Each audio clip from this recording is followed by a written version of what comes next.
Assalamualaikum warahmatullahi wabarakatuh.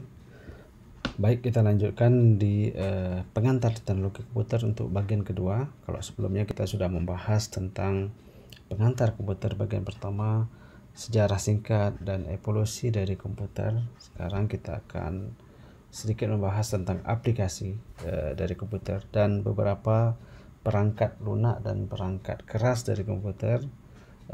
Sebagai informasi untuk Anda pada mata kuliah aplikasi komputer bisnis. Oke, ini slide sebelumnya. Istilah komputer dari bahasa Latin compute, untuk menghitung. Jadi pada awalnya orang membuat komputer adalah untuk menghitung. Walaupun saat ini komputer lebih berfungsi sebagai memproses data, menyimpan data seperti kita lihat, tapi pada dasarnya orang merancang bagaimana supaya menghitung, ya. Ini kalau kita lihat bagian-bagian atau perangkat dari sebuah komputer, kita lihat ini ada CPU-nya, ada monitor. Ini sudah umum, sekedar refresh saja, ya, sudah rata-rata pasti sudah tahu semua. Oke. Baik, dari sisi proses pengolahan data dan struktur proses dari komputer, kalau kita lihat di sini ada perangkat keras atau hardware, ada sistem operasi merupakan perangkat lunak, program-program atau aplikasi yang digunakan untuk memproses data. Ada user 1, user 2 sampai user N, ada pengguna, ya. Jadi kombinasi dari perangkat keras dan perangkat lunak, dan ada orangnya atau operatornya, usernya, sehingga data dapat diproses dan menghasilkan sesuai yang dibutuhkan. Oke, kita cepat saja karena ini pengantar, sekedar recap saja atau mengingatkan lagi yang dulu Anda sudah belajar.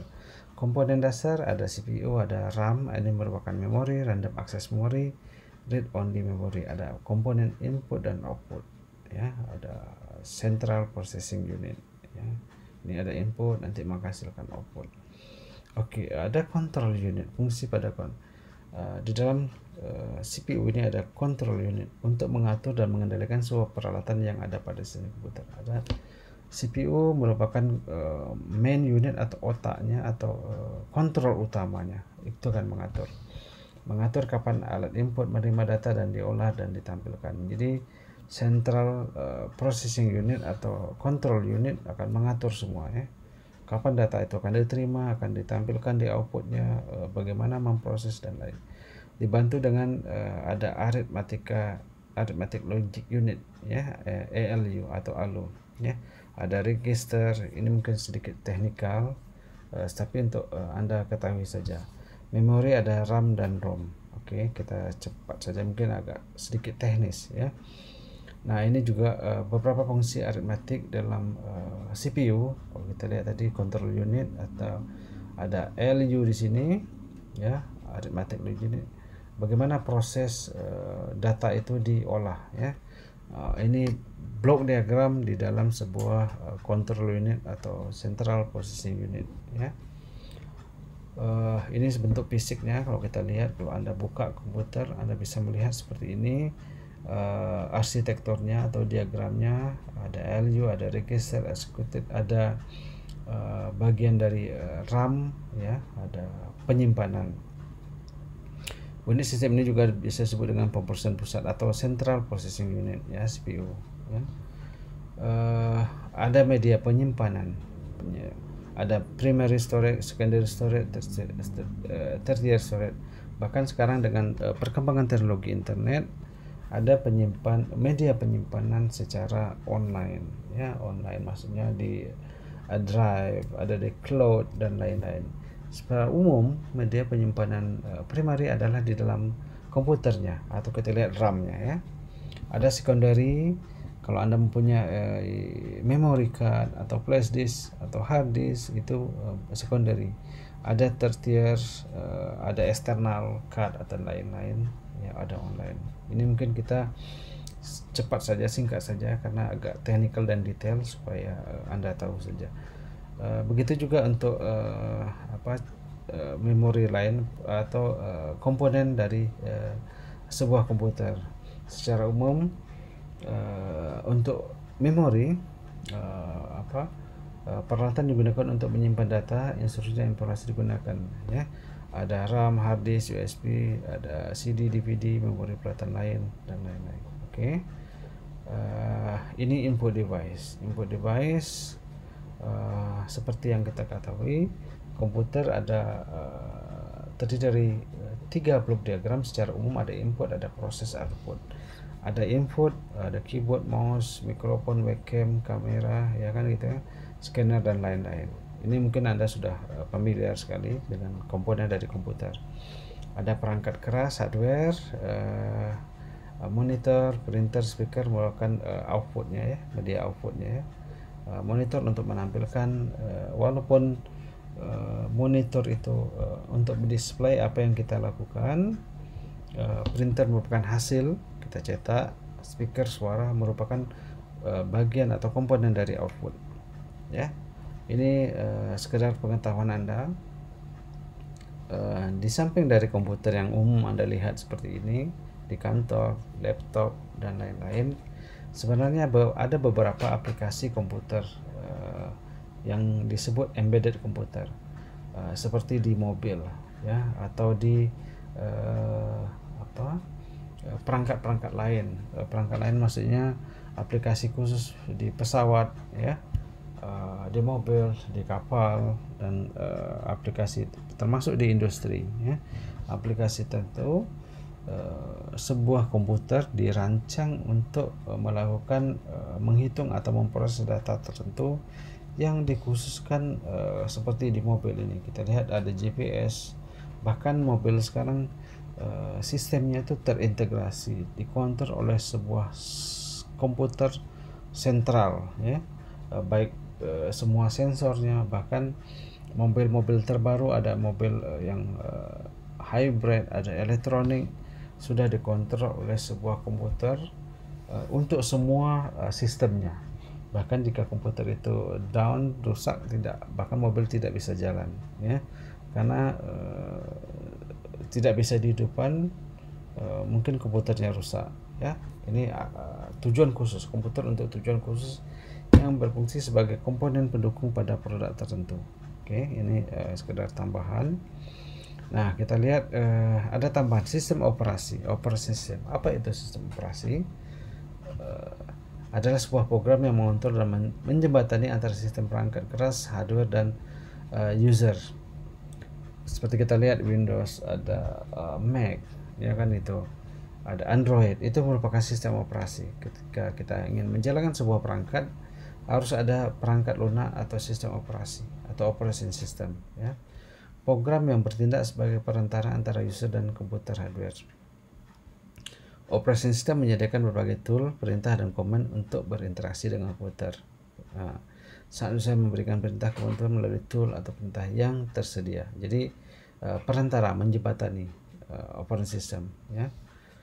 Tugasnya adalah menyediakan berbagai elemen instruksi di layar, memuat atau loading berbagai program ke dalam memori komputer, mengkoordinasikan CPU, RAM, ada perangkat input, proses, dan output, ya. Sistem operasi bertindak sebagai manajemen proses memori. Jadi sistem operasi sebagai kontrol, manajemen, memproses, menampilkan output, ya. Ini secara umum jenis sistem operasi bisa kita lihat. Ada DOS, ada Windows, ada Mac tadi, Macintosh,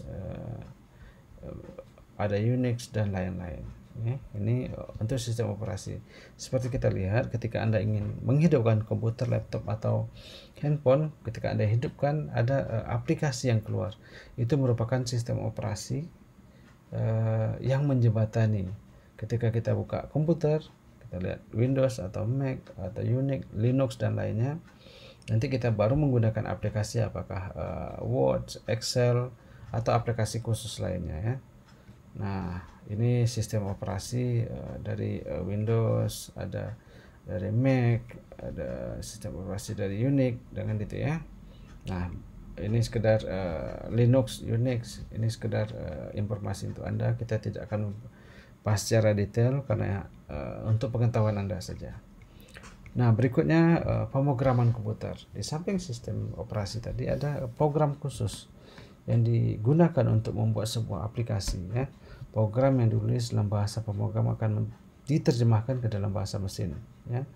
Dikenal dengan binary digit dengan menggunakan penerjemah. Jadi pemrograman atau bahasa pemrograman ini dirancang khusus untuk membuat sebuah program menerjemahkan bahasa ke dalam bahasa mesin yang diketahui atau yang bisa dipahami oleh perangkat keras tadi, ya. Karena kita lihat komputer ada perangkat keras, perangkat lunak. Perangkat keras hardware-nya, fisiknya, perangkat lunak merupakan software-nya. Nanti ini sebagai Anda ketahui saja. Jadi komputer itu sangat berkaitan erat perangkat keras dan perangkat lunak. Nah, ya. Mungkin kita tidak bahas secara detail, ya, nanti kita akan bahas aplikasinya saja, ya.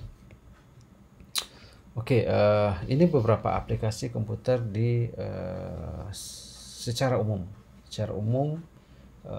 secara menyeluruh.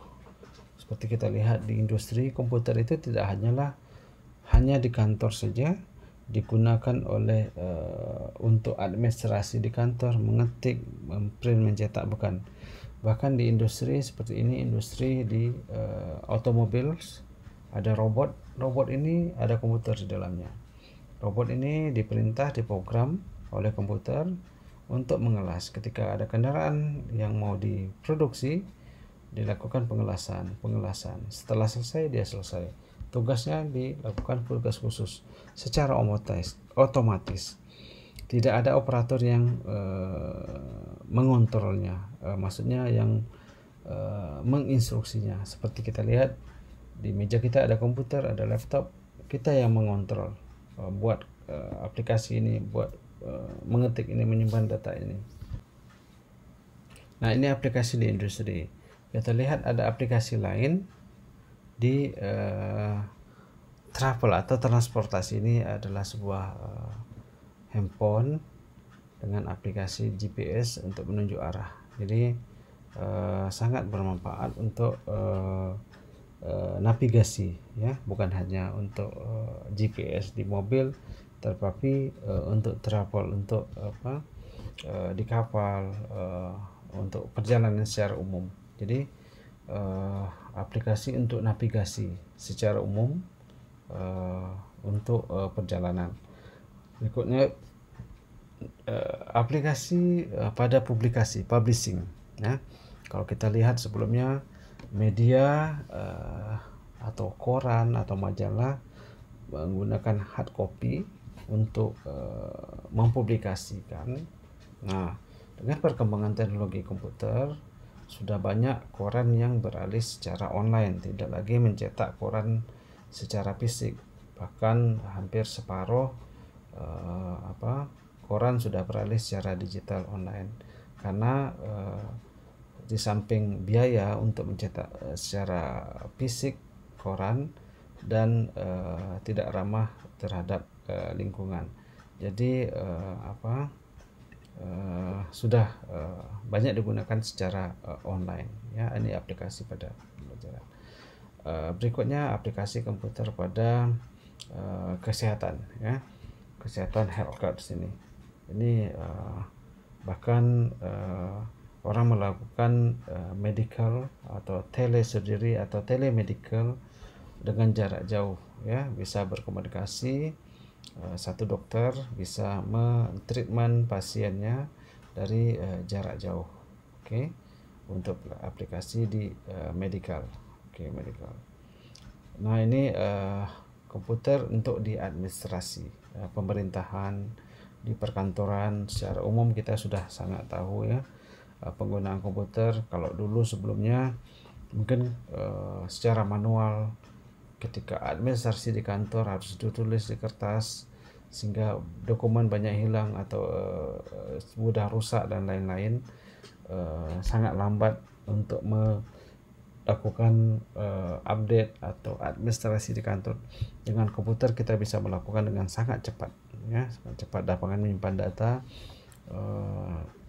sangat kita bisa simpan, nanti kita menggunakan, kita bisa panggil lagi. ya, aplikasi di administrasi perkantoran atau di pemerintahan. Berikutnya ini aplikasi tadi di sains ini ilmu pengetahuan. Kita lihat bukan di pemerintahan, bahkan komputer itu tidak hanya digunakan hanya di perkantoran, bahkan sains melakukan penelitian, melakukan survei, melakukan pengumpulan data di lapangan. Dengan adanya komputer sangat terbantu untuk mempercepat proses pengumpulan data dan lain-lain. Oke, ini berkaitan dengan ekonomi, finance.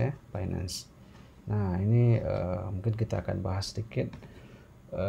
Sangat erat kaitannya aplikasi komputer di bisnis atau di keuangan atau perbankan, ya, perbankan. Kita lihat penggunaan komputer bukan hanya kita lihat di bank ada komputer untuk nasabah melakukan transaksi bersama tellernya atau di bank staf karyawan, bukan hanya situ saja.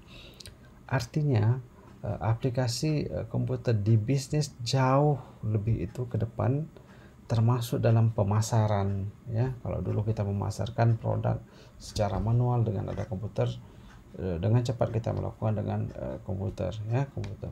Setelah itu dengan teknologi melakukan bukan hanya pemasaran tetapi termasuk penjualan. Kalau dulu kita melakukan pemasaran dengan menggunakan manual, mungkin leaflet, brosur dan lain-lain, dan penjualan juga secara offline atau manual. Customernya pergi ke toko, ya kan gitu, beli barang. Pemesanan juga manual, online, pakai telepon atau bahkan langsung ke tokonya.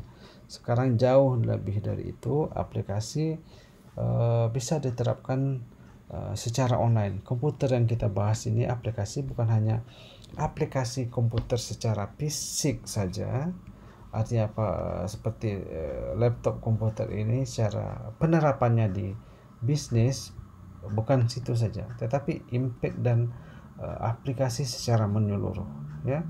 Bahkan sekarang 70-80% mungkin orang menggunakan transaksi online untuk produk-produk tertentu, ya. Kalau kita lihat banyak toko online, sistem pemasaran secara online, dengan perkembangan itu menggunakan aplikasi komputer semua. Oke. Berikutnya terakhir, aplikasi komputer di pendidikan, education. Pendidikan tidak lepas dari ilmu pengetahuan, ya, ilmu pengetahuan.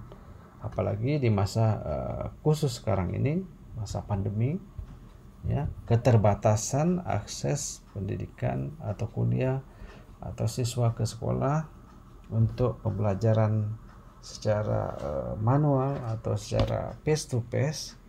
Nah, penggunaan komputer, aplikasi komputer untuk pembelajaran secara online sangat diperlukan, ya. Pembelajaran online sangat fleksibel karena apa? Bisa dilakukan dengan jarak jauh,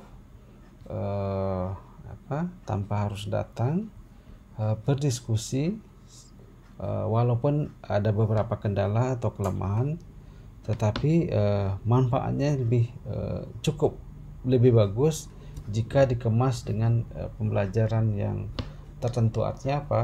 Dengan membuat sebuah aplikasi khusus, jadi pembelajaran bisa dilakukan secara online menggunakan aplikasi komputer, ya. Nah, termasuk juga ini aplikasi khusus untuk bisnis, kebutuhan large business user. Nah, kita lihat seperti mata kuliah kita, aplikasi komputer di bisnis, aplikasi komputer bisnis.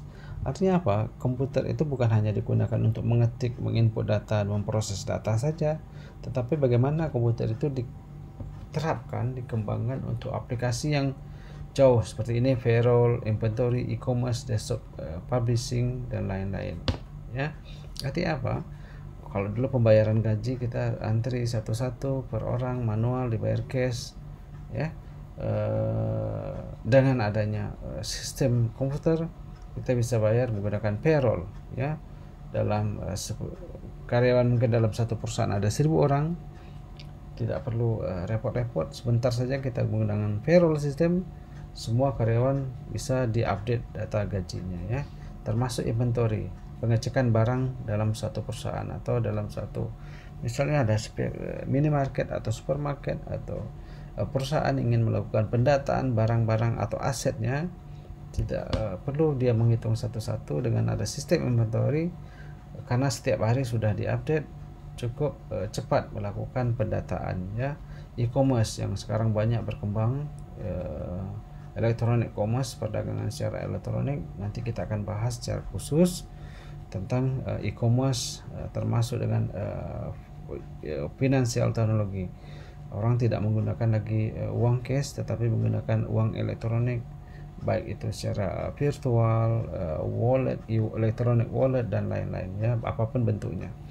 Nah, desktop publishing ini untuk media publikasi seperti yang disampaikan tadi, menggunakan publikasi menggunakan desktop. Tidak perlu orang iklan tidak lagi menempel brosur atau flyernya di dinding-dinding, di tembok-tembok atau di spanduk banner digantung, tetapi sudah di desktop. Desktop ini maksudnya secara online. Oke. Ini mungkin ini aja kita bahas dulu secara umum, secara global, aplikasi komputer secara umum. Nanti kita akan bahas secara khusus bagaimana aplikasi komputer atau manfaat komputer pada aplikasi khusus di bisnis dan ekonomi khususnya ya. Bagaimana penerapannya, kenapa perlunya ada komputer. Sekali lagi saya ingatkan, komputer di sini bukan hanya fisik saja yang diaplikasikan, diterapkan, digunakan di kantor, di perbankan untuk mengolah data, menginput data, tapi jauh ke depan, jauh seperti itu. Aplikasi ini aplikasi komputer untuk bisnis, termasuk online transaction, perdagangan e-commerce tadi, electronic commerce, perdagangan elektronik dan lain-lain ya. Oke, demikian pembahasan kita untuk pengantar teknologi komputer di sesi kedua atau part kedua. Sekedar pengantar, pengenalan saja untuk merecap supaya Anda lebih tahu. Nanti kita akan bahas secara khusus aplikasi komputer pada bidang ekonomi dan bisnis. Terima kasih. Assalamualaikum warahmatullahi wabarakatuh. Terima kasih sudah menonton video ini dan nantikan materi menarik lain pada video berikutnya, serta jangan lupa untuk subscribe dan like. Terima kasih atas perhatian Anda semua. Wassalamualaikum warahmatullahi wabarakatuh.